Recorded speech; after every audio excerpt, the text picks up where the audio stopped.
अगर आपने UGC net JRF जून 2024 को अपना टारगेट बनाया हुआ है और आप उसके लिए पढ़ाई करना चाहते हो और होम साइंस यदि आपका सब्जेक्ट है तो आप बिल्कुल सही जगह पे आए हैं। आज मैं आपके साथ यूजीसी नेट का सिलेबस डिस्कशन करने के लिए यहाँ पर आपके साथ हूँ, लेकिन उससे पहले थोड़ा सा हम आपको अपनी ओएसएन एकेडमी के बारे में बताना चाहते हैं।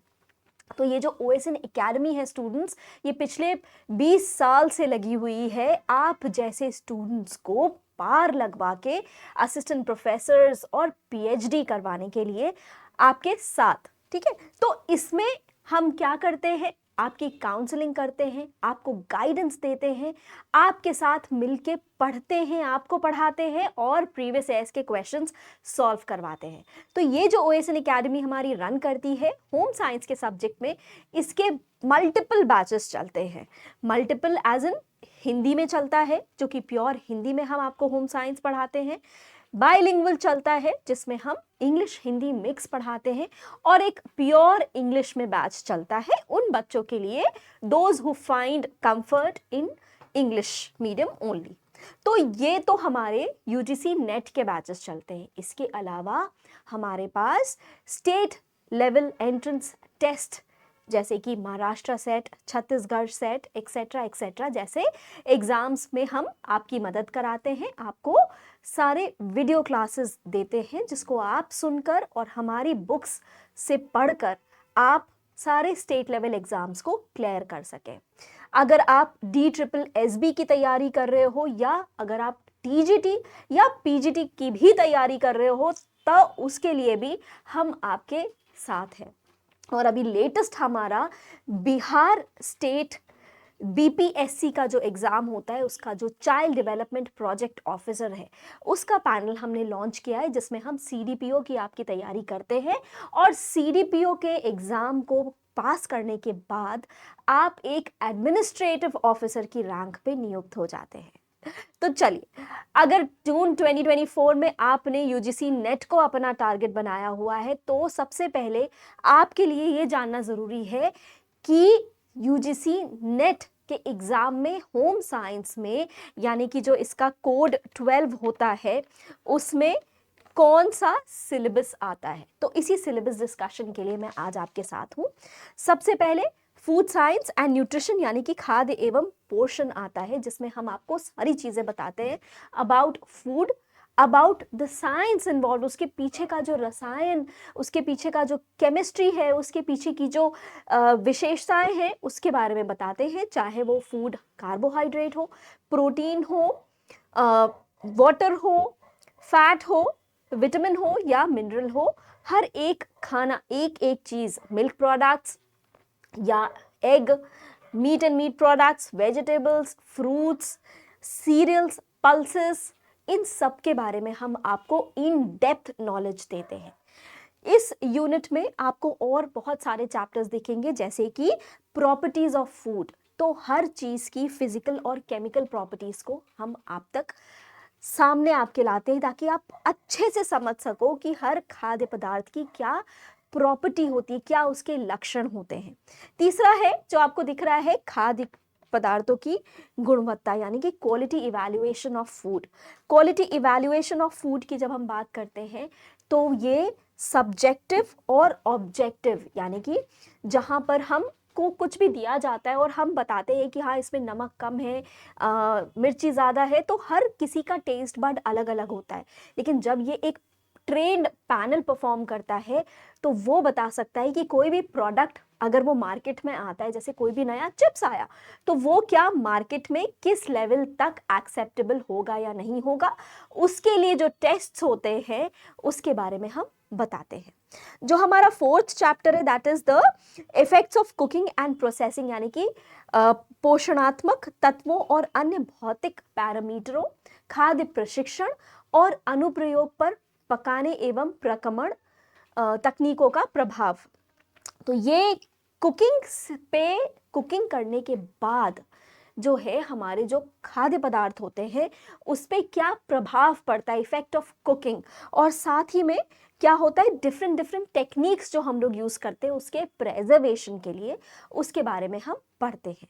फिफ्थ चैप्टर हमारा आ जाता है खाद्य वर्णक एवं योजक, यानी कि फूड पिगमेंट्स एंड एडिटिव्स। हमारे सब कुछ देखो ये खाने से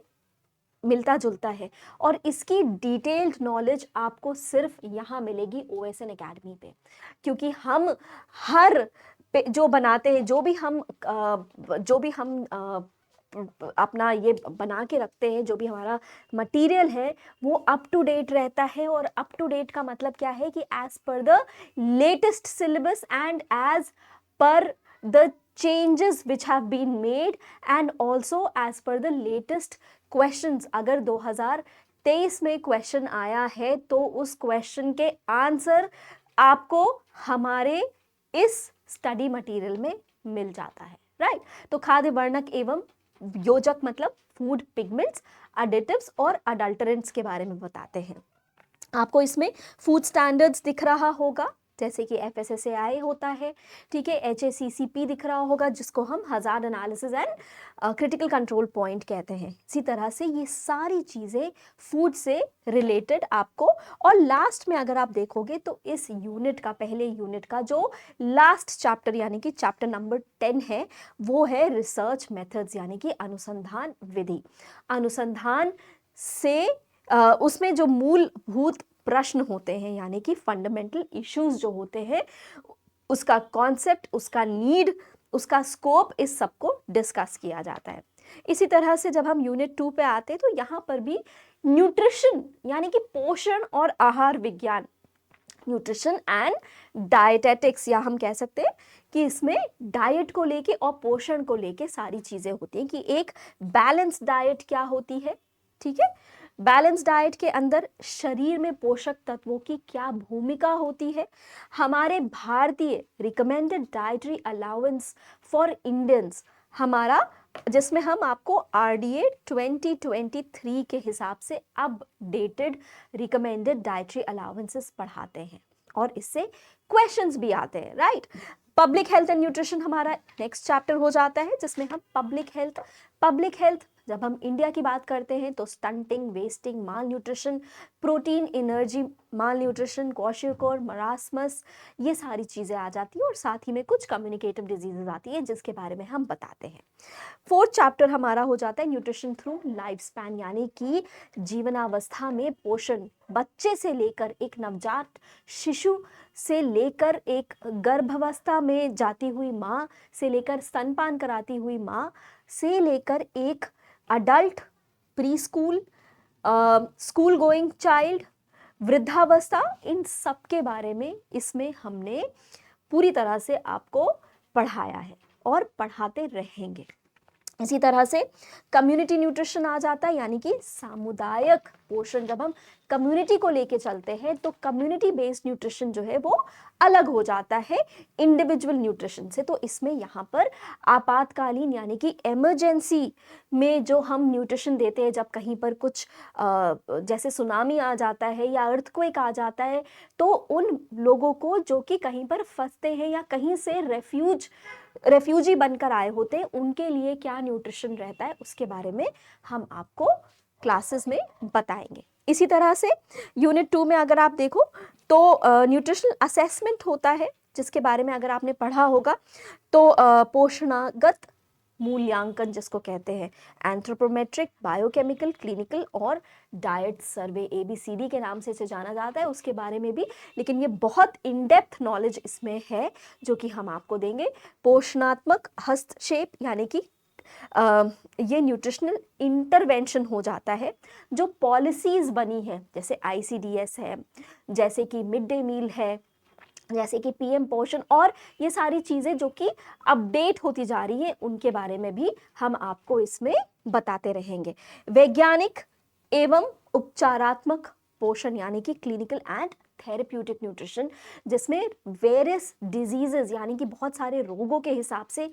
क्या डाइट होनी चाहिए, किस तरह की डाइट होनी चाहिए और क्या खाना है क्या नहीं खाना है, और डिजीज़ का कैसे ग्रो करती है अगर हम उसको इन कंट्रोल नहीं रखते हैं, तो ये बताएंगे। और इससे बहुत सारे क्वेश्चंस भी आते हैं, स्टेजेस ऑफ डिजीजेस, जैसे कि हाल ही में असाइटिस के ऊपर क्वेश्चन आया था, तो इस तरह से हम इस पे आपको सारी डिटेलिंग देंगे। डाइट काउंसलिंग एंड मैनेजमेंट, यानी कि जब हम किसी पेशेंट की या कोई भी अगर हमारे पास आता है और हमसे कहता है कि हमें एक डाइट प्लान चाहिए, तो किस तरह से हम डाइट उसकी बनाते हैं, किस तरह से उसको मैनेज करते हैं, उसके बारे में भी बताएंगे। और यहाँ पर अगेन देखो, ये 10th जो चैप्टर है ये आपका रिसर्च से आ जाता है, रिसर्च मेथड्स, जिसमें रिसर्च डिजाइन्स, अनुसंधान के सिद्धांत और क्या आ जाते हैं, मंतव्य आ जाते हैं, principles and purposes of research. तीसरा जो चैप्टर है वो है टेक्सटाइल से, ये बिल्कुल अभी आपका खाद्य और पोषण हट चुका, अब आ गया है टेक्सटाइल। टेक्सटाइल में रेशे से लेकर, धागे से लेकर, और किस तरह से कपड़े सिल के तैयार होते हैं, रंगाई, उनकी छपाई, भारत में अलग अलग प्रांतों में पहनने वाले वस्त्र, इन सब के बारे में हम आपको बताएंगे। चाहे वो कॉटन यानी कि कपास हो, चाहे वो सिल्क हो यानी कि रेशम हो, चाहे वो फ्लैक्स हो, ऊन हो, या कोई भी कपड़ा का धागा हो जिससे हम जो है कपड़ा बनाते हैं, उसकी विधियां पूरी हम आपको बताएंगे। या कोई भी मैन मेड फाइबर हो, यानी कि कोई भी सिंथेटिक फाइबर हो, जो कि आजकल बहुत ज़्यादा चल रहा है, जैसे कि नायलॉन हो गया, राइट। इसी तरह से वस्त्र का परीक्षण, गुणवत्ता और नियंत्रण, यानी कि textile testing and quality control के बारे में भी हम बताएंगे। कौन कौन से रंग अलाउड हैं, कौन कौन से रंग बैंड हैं, सिकुड़न क्या होती है, पाइलिंग क्या होती है, इन सब के बारे में हमारी डिटेल्ड नॉलेज है जो कि हम आप तक पहुंचाएंगे। वस्त्र और पर्यावरण, यानी कि बहुत सारे आपको पता है कि जैसे एजो कंपाउंड्स होते हैं जो कि बैंड है बेसिकली, और उसकी वजह से जो भी हमारी टेक्सटाइल इंडस्ट्री होती है उसमें क्या होता है, इन्वायरमेंट फ्रेंडली ज़रूरी है, क्योंकि वो बहुत सारे ऐसे रंग निकालते हैं, बहुत सारा गर्म पानी, एक तरह से बाय प्रोडक्ट की तरह, एक तरह से अनयूज्ड गर्म पानी होता है जिसको वो पास के नदी नालों में या किसी भी रिवर में निकाल देते हैं। और जब वो किसी भी रिवर में निकालते हैं तो क्या होता है, वहाँ का जो सिस्टम होता है, इकोसिस्टम होता है, वहाँ के जो मछलियाँ होती हैं, वहाँ के जो रहने वाले पौधे, उसमें रहने वाले जो पौधे होते हैं जो उगते हैं, उनमें प्रॉब्लम आती है। तो इस वजह से पर्यावरण पे टेक्सटाइल्स का किस तरह से प्रभाव पड़ता है, और आजकल आपने सुना होगा कि किस तरह से हम इको फ्रेंडली टेक्सटाइल प्रोडक्ट्स का यूज़ ज़्यादा होने लगा है। तो इस विषय में भी इसमें हम आपको बताने वाले हैं। वस्त्र का आगे चले तो रीसेंट डेवलपमेंट्स जैसे कि nano technology, nano textiles, technical textiles, इन सब के बारे में भी हम इस पे आपको बताएंगे। एंड फिर 10th चैप्टर आपका रिसर्च आ जाता है, अनुसंधान विधि, यानी कि रिसर्च में types of research, descriptive survey, historical, qualitative, quantitative, अगर हिंदी में बोलो तो विवरणात्मक, गुणात्मक, प्रयोगात्मक, और इस तरह के परिमाणात्मक क्रिया हो जाती है। ठीक है, चलिए इकाई 4 यानी कि यूनिट 4 पे चलते हैं, जो कि है अपैरल डिजाइनिंग। अब कपड़ा तो बन गया, अब कपड़े से जो है हम आ जाते हैं टुवर्ड्स टाइप्स ऑफ क्लोथ्स, की कौन कौन से अलग अलग तरीके के, अलग अलग डिजाइन के कपड़े लोग पहनते हैं, किस तरह से उन कपड़ों की एम्ब्रॉयडरी होती है, किस तरह से कौन सी जगह पे कौन से वस्त्र पे एम्ब्रॉयडरी किया जाता है, किस तरह पे उस पे पैटर्न मेकिंग होती है, फैशन किस किस तरीके का होता है, और साथ ही साथ परिधान का निर्माण, यानी कि किस तरह से कपड़े को बनाया जाता है, इन सब के बारे में हम इसमें डिस्कस करेंगे। बहुत सारी थ्योरीज हैं फैशन को लेके, और इन थ्योरीज पे एक क्वेश्चन ज़रूर आता है, तो इसके बारे में भी हम आपको डिटेल में बताएंगे। अगर आप नीचे आइएगा तो आप देखोगे कि विभिन्न आयु के लिए परिधान का चयन किस तरह से, हर आयु के लोग के लिए हम कपड़ों का सिलेक्शन करना चाहिए, क्या बात ध्यान में रखनी चाहिए। एंड 10th चैप्टर अगेन क्या आ जाता है, रिसर्च मेथड्स, और ये रिसर्च मेथड्स क्या हो जाते हैं इसमें, hypothesis, testing, types and scope हो जाता है। जिसको हम प्राकल्पना जांच बोलते हैं हिंदी में। इकाई 5 पे आ जाते हैं, यूनिट 5 में, जिसमें आपका resource management and consumer issues आता है। हिंदी में बोले तो संसाधन व्यवस्था, वित्त एवं उपभोक्ता के सरोकार आ जाते हैं। तो सबसे पहले प्रबंधन यानी कि मैनेजमेंट के बारे में बात करना होता है। मैनेजमेंट क्या होता है, उसके ऑब्जेक्टिव्स क्या होते हैं, उसका रोल क्या होता है, उसका स्कोप क्या होता है, और साथ ही साथ डिसीजन मेकिंग का प्रोसेस कैसे होता है, इसके बारे में हम बताते हैं। फिर फंक्शंस ऑफ मैनेजमेंट की अगर हम बात करें तो organising, supervising, controlling, implementing, evaluating, ये सारे इसके फंक्शंस आ जाते हैं। संसाधन, अगर हम मैनेजमेंट की बात करें तो अब आपको पता है कि कुछ नेचुरल रिसोर्सेज होते हैं जो हमारे आसपास हमको फ्री में मिलते हैं, और कुछ मैन मेड रिसोर्सेज होते हैं जो कि खत्म हो सकते हैं। तो उनको किस तरह से यूटिलाइज करना चाहिए, इस पे भी ये चैप्टर के यूनिट में आता है।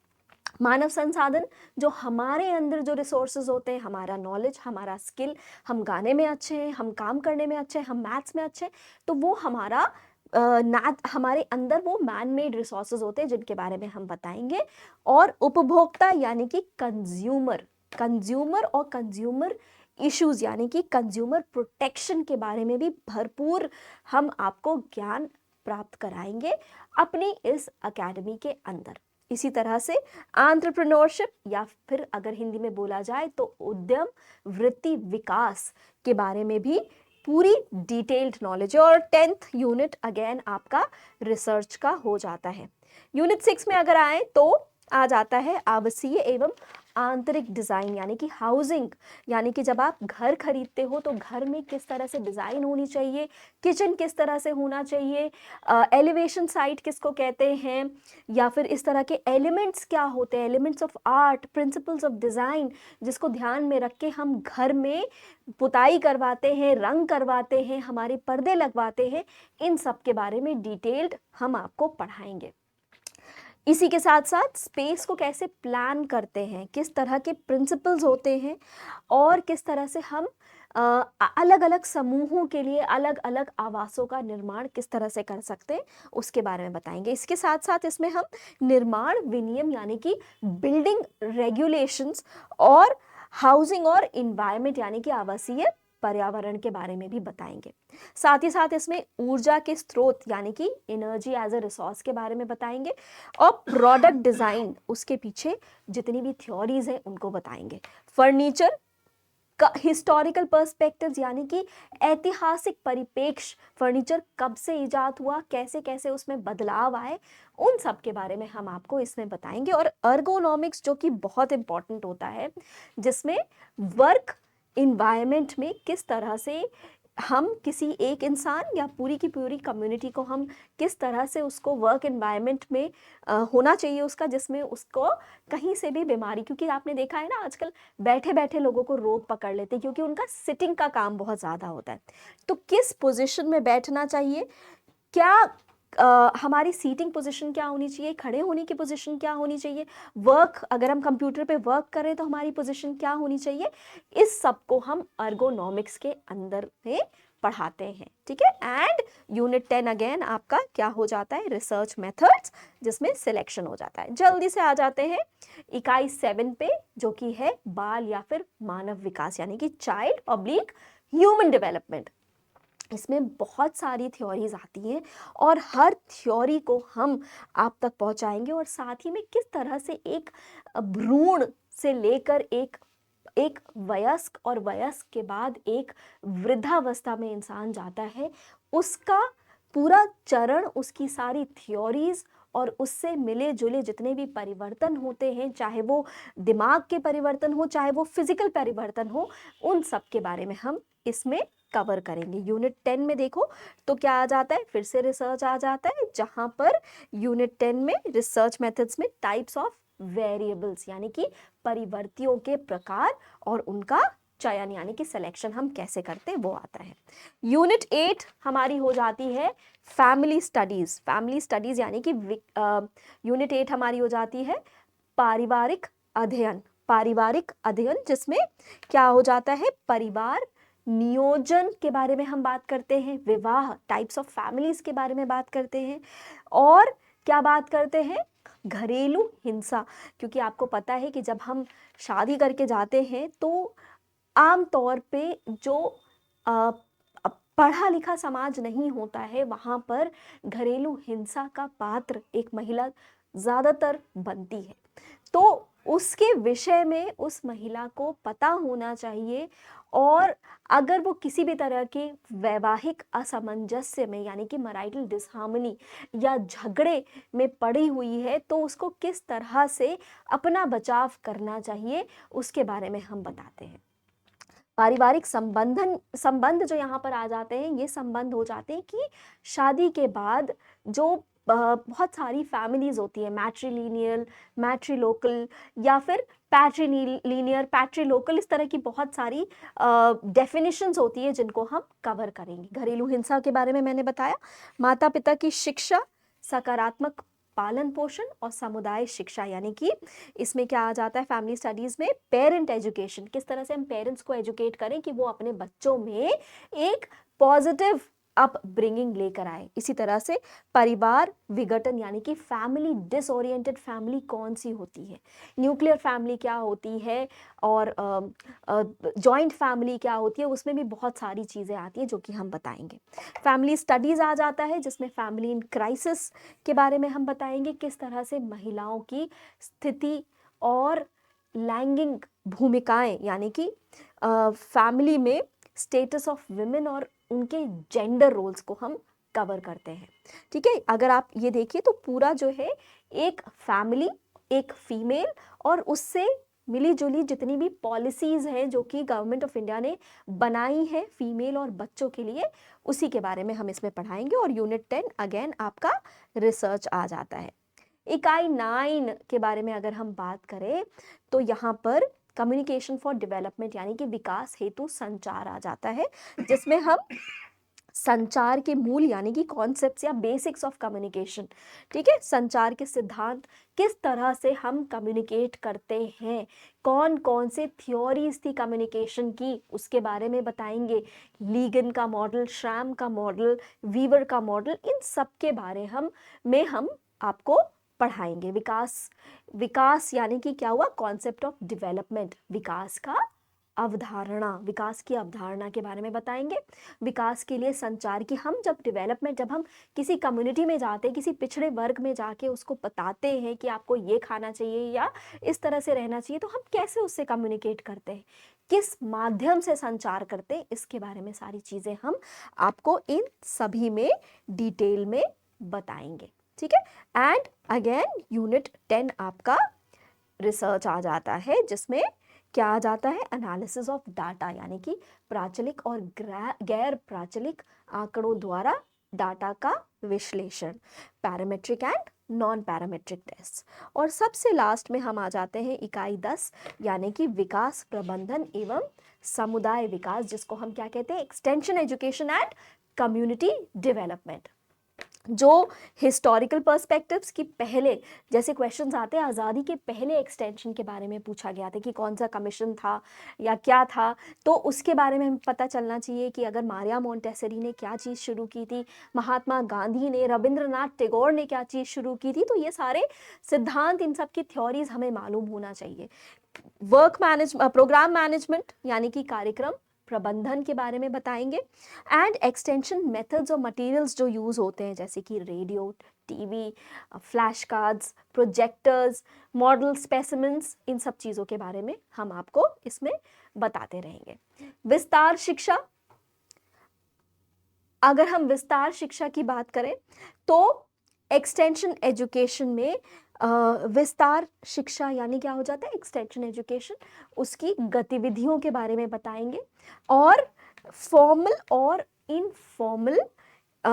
एजुकेशन के बारे में बताएंगे, फॉर्मल और इनफॉर्मल एजुकेशन के बारे में बताएंगे, किस तरह से फॉर्मल, इनफॉर्मल और एक नॉन फॉर्मल एजुकेशन होता है, जिसमें हम लोगों को एजुकेट करते हैं, उन तक पहुंचाते हैं जो भी हम उनको सिखाना चाहते हैं। ठीक है, फिर इस तरह से क्या आ जाता है, ट्रेनिंग, स्किल डेवलपमेंट, मोटिवेशन, कौशल, स्किल डेवलपमेंट को कौशल कहते हैं, इन सब चीज़ों की विधियाँ बताएंगे, इन सब के पीछे की थ्योरीज बताएंगे। कम्युनिटी डेवलपमेंट, समुदाय विकास पे भी हम जो है प्रकाश डालेंगे। And last but not the least, जन भागीदारी यानी कि पीपल्स पार्टिसिपेशन, स्टेक होल्डर्स के परिप्रेक्ष्य, स्टेक होल्डर्स के पर्सपेक्टिव्स और डेवलपमेंट प्रोग्राम्स जो कि इंडिया में हुए हैं उनके बारे में भी हम आपको बताएंगे। इसी के साथ साथ अनुसंधान विधि जो कि यूनिट 10 फिर से आ जाता है, इसमें साइंटिफिक रिपोर्ट राइटिंग यानी कि क्या, वैज्ञानिक रिपोर्ट लेखन, डाटा की प्रस्तुति यानी कि प्रेजेंटेशन ऑफ डाटा, एंड व्याख्या की परिचर्चा यानी कि discussion of what, discussion of the presentation, उसके बारे में हम आपको बताएंगे। तो स्टूडेंट्स, ये था यूनिट 1 से लेकर unit 10 of UGC net oblique JRF का सिलेबस। अगर आप नेट टारगेट कर रहे हो या अगर आप जेआरएफ टारगेट करके आप एक पीएचडी स्कॉलर बनना चाहते हो, तो डेमो क्लासेस को देखने के लिए या हमारे रिटन मटेरियल्स को जो हम आप तक पहुंचाना चाहते हैं उसको सुनने के लिए, समझने के लिए आप तुरंत हमारे OSN एकेडमी का ऐप डाउनलोड करें। और यदि आपको इतनी सी भी शंका होती है तो नीचे दिए गए नंबर पे आप कॉल या व्हाट्सएप करके आप हमसे जानकारी ले सकते हैं। और बच्चों, जब आप पूरी तैयारी करोगे आपको पूरा मटेरियल मिलेगा, और साथ ही में जो पेपर 1 होता है जो कि बहुत इंपॉर्टेंट होता है यूजीसी नेट ऑब्लिक जेआरएफ की तैयारी करने वालों के लिए, तो ये पेपर 1 आपको हमारे स्टडी मटेरियल्स के साथ एब्सोल्युटली फ्री ऑफ कॉस्ट मिलेगा एट नो एक्स्ट्रा चार्जेस। तो समझिए, आप समझ रहे हैं ना कि आपको एक, कहते हैं ना कि एक चीज़ के साथ दूसरी चीज़ और अच्छी अगर फ्री में मिल जाए तो इसको सोने पे सुहागा बोला जाता है। तो ये सोने पे सुहागा है। तो आप इस समय जो अभी ये जो हमारा ऑफर चल रहा है इसको आप मिस मत कीजिएगा, क्योंकि हो सकता है कि ये स्टॉक्स जैसे ही ख़त्म हो जाए हम इस ऑफर को बंद भी कर सकते हैं। तो अगर आपको पेपर 1 और पेपर 2 जिसमें आपका होम साइंस का सब्जेक्ट है, अगर आपको उसकी तैयारी करनी है तो फटाफट से हमारे ऐप को डाउनलोड करिए या हमें कॉल करिए और हमसे जुड़िए।